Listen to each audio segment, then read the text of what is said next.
आयुरा. पण आयुषला मात्र थांबू वाटत नव्हतं. तो पूर्ण बेभान झाला होता. तिच्या हालचालीने तर त्याच्या भावना अजूनच उत्कट होत चालल्या होत्या. इथून पुढे किती झालं तरी आता आयुष तिला सोडणार नव्हता. कारण आत्ता त्याच्या शरीरातही ज्वाला भडकला होता. काही करून शांत व्हायचं होतं, तेही आयुराच्या कुशीतच. त्याने स्वतःला नीट करत तिला घट्ट मिठीत घेत अगदीच एका बेसावत क्षणी त्याने तिच्या आत प्रवेश केला. तशी आयुरा जोरात धडपड करू लागली. श्वास वाढले, डोळ्यात भीती दाटली. हात त्याच्या छातीवर अजूनच घट्ट झाले. डोळ्यांतून अश्रूची धार लागली.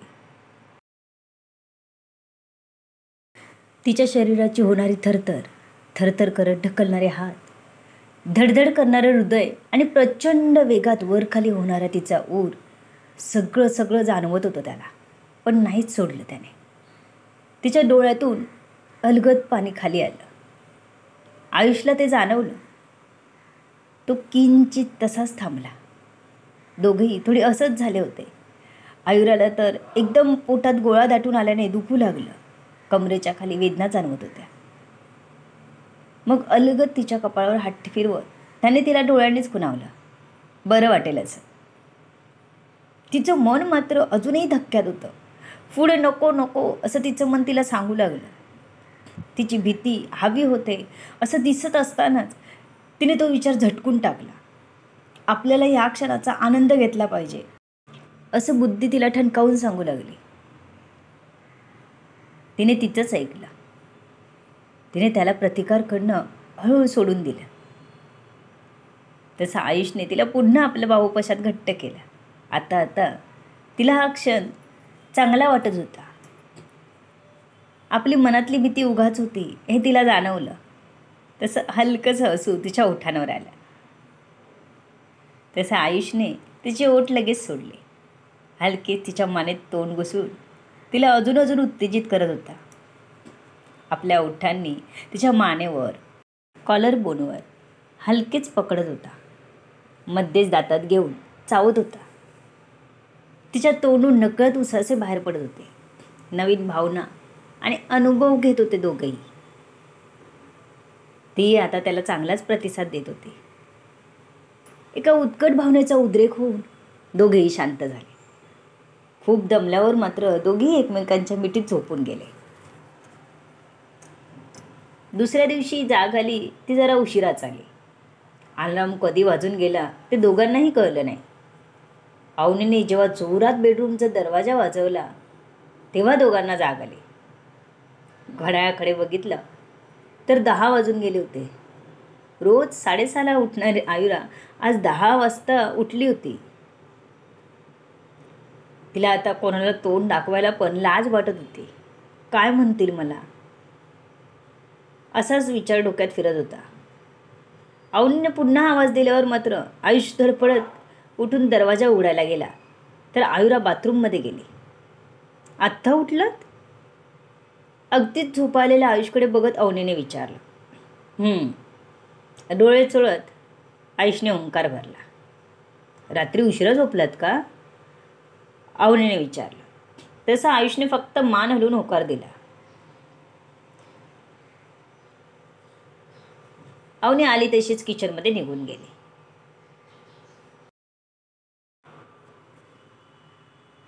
आयुरा धावत बाथरूममध्ये घुसली तशी तिला आपल्या कमरेत एक कळ जाणवली आणि पायांमध्ये वेदना. बेडवरून येताना ती कशीबशी धावत आली होती, पण आता तिला जाणवत होतं. रात्री त्या आनंदात हरवताना इतका त्रास झाला नाही, पण आता चालताही येत नव्हतं धड. अशी तर ती कामाला जाऊ शकत नव्हती. आधीच उशीर झाला होता. पण बाहेर असं चालत जाणं म्हणजे सगळ्यांच्या नजरा स्वतःकडे वळवून घेणं होतं. पोटातही दुखत असल्याचं जाणवू लागलं. त्या आयुराच्या डोळ्यात पटकन पाणी तरळलं. तरीही डोक्यातले विचार काही स्वस्त बसत नव्हते. आता आपल्याला काय म्हणतील सर्व, आपण कसे जाणार सर्वांच्या समोर, हेच तिला कळत नव्हतं. तिने स्वतःला स्ट्रॉंग केलं. आयु, तू खूप स्ट्रॉंग आहेस. एक दीर्घ श्वास घेत तिने गरम पाणी अंगावर घेतलं. तिच्या कणकणत असलेल्या अंगाला ते गरम पाण्याच्या उभेने वेगळीच शांती मिळाली. डोळे बंद करताच काल रात्रीचे क्षण लगेच तरळले डोळ्यासमोर. ती पुरती गडबडून गेली होती. काल रात्रीच्या भावना अजूनही मनातून आपली जागा सोडत नव्हत्या. तिने हळूच आपलं प्रतिबिंब आरशात बघितलं तर एकदम लाजून गेली होती. मानेवर आयुष्याच्या प्रेमाच्या निशाण्या होत्या. आत्ता कसं करणार? उशीर तर खूपच झाला होता. स्वतःला कसं वाचवावं या सगळ्यापासून कळत नव्हतं. चेहरा मात्र लाजेने अजूनच लाल होत चालला होता. तिने आपल्या गाऊनची कॉलर थोडीशी वर घेऊन त्या मानेवरच्या खुणा झाकण्याचा निष्फळ प्रयत्न केला, पण ते काही शक्यच झाले नाही. ती अगदी संतपणे चालत बाहेर आली तर आयुष अजूनही बेडवरच बसून मोबाईल चालत होता. आयुराला नुकतंच आंघोळी करून आलेलं बघून तो तिच्यात पुन्हा हरवला. ती जशी त्याच्याकडे येत होती तो मनातून तितकाच भान हरपून चालला होता. मनातून माझी आयु, माझी प्यारी बायको. त्याने लगेच तिला आपल्याजवळ वळवलं. अजूनपर्यंत लक्ष नसलेली तिचा बेडशीटवर लक्ष गेला. तिथे रक्ताचे डाग सुकून गेले होते. ते बघून तिथे लपवण्यासाठी धडपडू लागली तर आयुष तिला अजूनही आपल्या बाहूत घेऊन तसंच घट्ट करत चालला होता. आयु, माझी बायको, थोडीशी सायको. तो हळूच तिच्या कानाकडे ओठ नेत म्हणाला, अहो काय म्हणालात मला? सायको? मी सायको थोडीच आहे. ती नजर त्या बेडशीटकडे वळवत म्हणाली. तसं आता आयुषची नजरही तिकडे वळली. आपल्या पहिल्या प्रेमाची निशाणी आहे ती. म्हणत तो हात फिरवणार की आयुराने त्याचा हात बाजूला करत लगेच बेडशीट काढली. ती तर तो सायको म्हणाला हे पण विसरून गेली. ती आता लाजली होती. मला सांग, तुला खरंच लाजता येतं? बघू, मला दाखव. तो तिच्या चेहऱ्यावर आपली नजर स्थिर करत म्हणाला. अहो आधीच उशीर झाला. सगळेच आपली वाट बघत असते. ती आयुषला दूर ढकलत म्हणाले. पण तो होता की चिकट गुंडासारखा चिकटून बसला होता तिला सोडतच नव्हता. तिलाही तसंच राहावं असं वाटून गेलं. तीही त्याच्या चेहऱ्यात बघत हरवून गेली. इतक्यात पुन्हा दारावर टकटक झाली. अरे बापरे, अवनी वहिनी आल्या वाटतं पुन्हा. आता तर तिला कुठे लपू आणि कुठे नको असं झालं होतं. अहो सोडा, वहिनी आली वाटतं. तिचा चेहरा एकदमच पडला होता. बेडरूममध्ये असताना काही वाटत नव्हतं. आता बाहेर जाऊन आपण खूपच नॉर्मल आहोत असं दाखवणं म्हणजे खूप कठीण होतं. तो थांब इथेच, मी आलो. तो तिला सांगून दरवाजा उघडायला गेला. आयुष, अरे अजून उठला नाहीस? तब्येत बरी आहे ना रे? माधवी काळजीने विचारायला आली होती. तो उशिरा कधीच उठत नव्हता म्हणून त्याला बघायला आल्या होत्या. पाठोपाठ माधवीही आले. आयूला बरं वाटत नाही. तिच्या पोटात दुखतंय म्हणून उशीर झाला. येतो मी बाहेर, काळजी नको करू. आयुष म्हणाला तशी माधवी आयुषला लगेच बाजूला करून आत आली. आता शॉक बसायची पाळी आयुराची होती. नशीब तिने ऐकलं होतं आयुषला सांगताना. पटकन बेडशीट गोळा करून तिने लगेच अंगाखाली घेतली. ती तशी बेडवर आडवी झाली आणि डोळे मिटून पडून राहिली. हे आयुरा, काय वाटतंय? माधवीने विचारलं. माधवी म्हणावी तेवढी आयुराशी मोकळी वागत नव्हती. कामाला लागल्यामुळे आयुरालाही आपला बॉन्डिंग नीट करता आला नव्हता तिच्याशी. पण काळजीने त्या आत आल्या आणि विचारलं हेच तिच्यासाठी खूप मोठं होतं. तिचे डोळे लगेच आपल्या आई आणि दादाच्या आठवणीने पाणावले. माधवीने अलगद तिच्या खांद्याला हात लावला आणि आपल्याकडे वळवलं. आयराने पाणावलेल्या डोळ्यांनीच त्यांच्याकडे बघितलं तर त्यांचे डोळे मोठे झाले होते. त्यांना असं बघताना बघून तिने त्या दिशेने पाहिलं तर लपवण्याच्या नादात बेडशीटचे डाग वरती कधी आले होते तिलाही कळलं नव्हतं. आता तिने पटकन जरी ते लपवले तरी माधवीला जे कळायचं होतं ते कळूनच चुकलं होतं.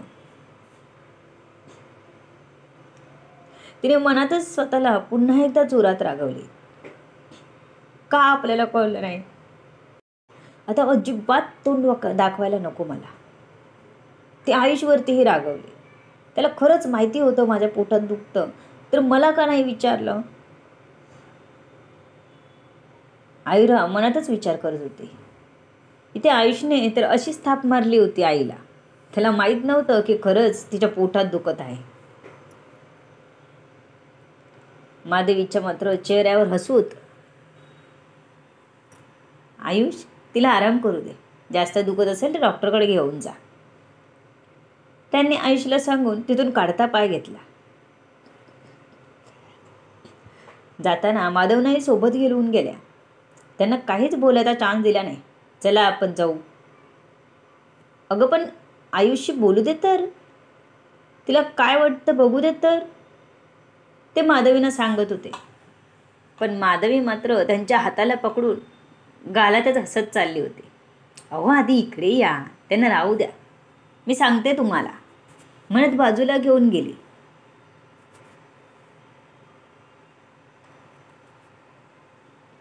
आई इतके लवकर कशी गेली तेही आयुराला बघून जास्त प्रश्न न विचारता हे तर आयुषलाही कळलं नाही. तो दरवाजा बंद करून आयुराकडे चालत आला. तशी एक उशी भिरभिरत त्याच्या दिशेने आली. नेम एकदम अचूक असल्याने ती चुकवू शकला नाही, पण हाताने पकडली त्याने आणि धावतच तिच्याजवळ आला. अरे तू का रागवली? मी आईला असंच सांगितलं तुझ्या पोटात दुखतं म्हणून. इतका वेळ झाला तर काहीतरी कारण तर द्यायला पाहिजे ना. आयुष तिच्या बाजूला बसत तिचे दोन्ही हात पकडून म्हणाला. तसं तिचा चेहराच पडला. काय झालं? तुला खरंच पोटात दुखतं का? डॉक्टरकडे जाऊया का? त्याने तिच्याकडे बघत काळजीने विचारलं. नको, तिने एवढंच बोलली आणि तोंड दुसऱ्या साईडला फिरवलं. आई लगेच कशी गेली आणि हसत का होती? मला काही कळलं नाही. आयुषने आपल्या मनातली शंका आयुराला बोलून दाखवली. तसं आपल्या अंगाखाली लपवली बेडशीट तिने आयुषच्या हातात दिली. आईने बघितलं. तिने सांगता आयुषचा सगळा गोंधळ लक्षात आला आणि तो जोरात हसला. ओ हो, आपलं गुपित कळलं तर आईला, तो म्हणाला. तसं आयराने त्याच्या खांद्यावर जोरात चापटी मारली. किती बेशरम आहात तुम्ही, तुम्हाला लाज नाही वाटत? ती ओरडलीच त्याच्यावर. ती नाक फुरगटून त्याच्याकडे बघत होती. अरे त्यात कसली लाज? माझ्या बायकोसोबत तर होतो, थोडीच कुठे शेण खात होतो लाज वाटायला. उलट मलाच भीती, अजून आपल्यात काही झाली नव्हतं हे आईला कळलं. तो एकदम टेन्शन आल्यासारखं करत म्हणाला. जा तुम्ही, लाज नावाची गोष्ट नाही तुमच्याकडे आणि वर तोंड करून बोलतात. आयुरा चांगलीच रागावली होती त्याच्या निर्लज्जपणावर. मग तोंड खाली करून बोलू का? आयुषने हसतच विचारलं. आज त्याचा मूड एकदम भारी होता. तशी आयुरा आपल्या मूळ स्वभावात आली. तिने लगेच आयुषचे केस घट्ट पकडले. नो नो नो आयु, प्लीज केस सोड. आयुष अक्षरशः कळवळला. खूप हसू येते ना तुम्हाला? ती दात ओठ खात म्हणाली, नाही, अजिबात नाही. त्याने आपले ओठ एकदम बंद करत बोलला. मनातून खूप हसत होता तो, पण बाहेरून अजिबात दाखवणार नव्हता.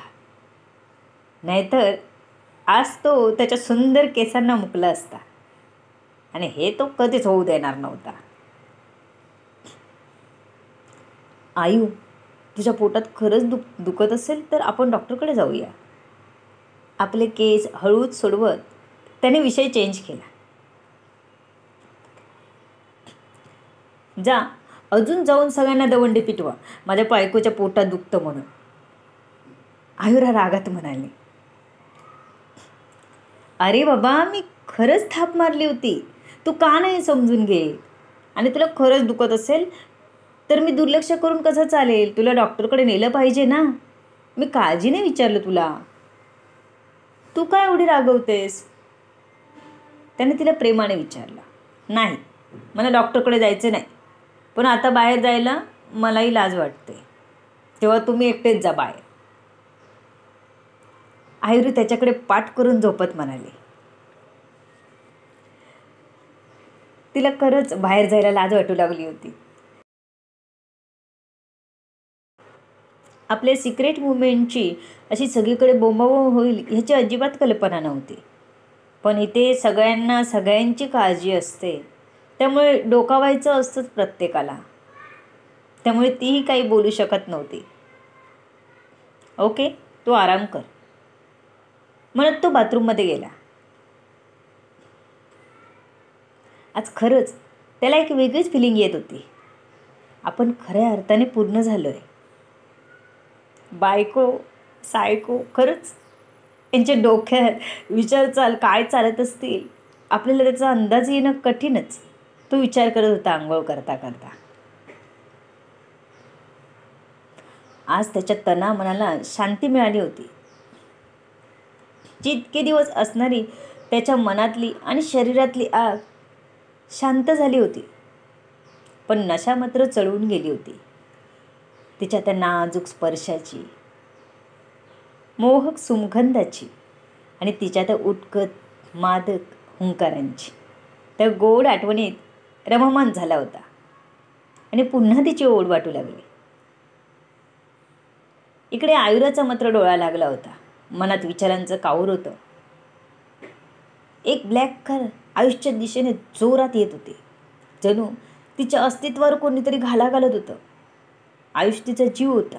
नकळत प्रेम करू लागली होती त्याच्यावर.